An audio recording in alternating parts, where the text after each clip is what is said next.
नमस्कार, मैं मोहम्मद इमरान।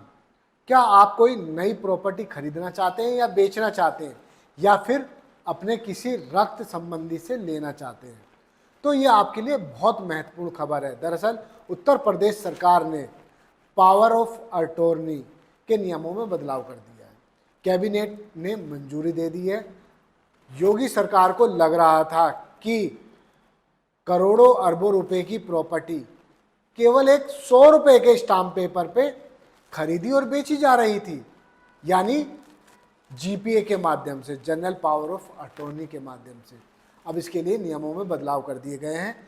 दरअसल अब से, यानी कैबिनेट की मंजूरी मिल गई है, जियो जारी हो चुका है। अब यदि आप किसी भी प्रॉपर्टी को जनरल पावर ऑफ अटॉर्नी पर खरीदना चाहते हैं तो आपको उतना ही स्टाम्प शुल्क देना होगा जितना रजिस्ट्री के लिए देना होता है, यानी 7%।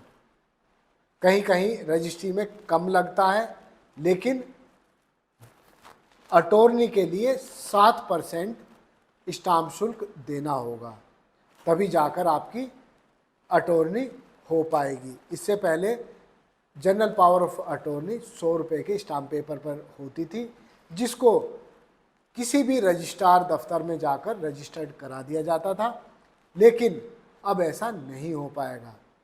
आपकी जेब ढीली हो जाएगी, यानी जो आप पैसा बचाते थे अब वो नहीं बचा पाएंगे। पिछले कुछ सालों में सरकार को रेवेन्यू लॉस हुआ है।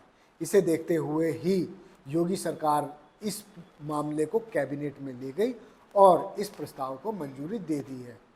मैं आपको बता दूं कि नोएडा, ग्रेटर नोएडा और आसपास के इलाकों में बड़ी बड़ी ज़मीन के किसानों के साथ कॉलोनाइज़र एग्रीमेंट करते थे, जनरल पावर ऑफ अटॉर्नी करते थे और उसको बेचते रहते थे और रजिस्ट्री किसान से कराते थे।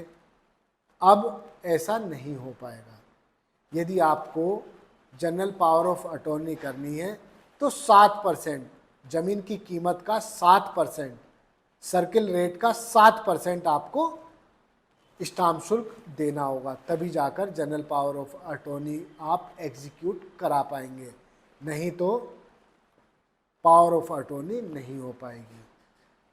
आप रजिस्ट्री कराइए या पावर ऑफ अटॉर्नी कराइए, दोनों में ही आपको लगभग एक समान शुल्क देना होगा। धन्यवाद। आप देखते रहिए जय हिंद जनाब। चैनल को लाइक और सब्सक्राइब करना ना भूलें। जय हिंद।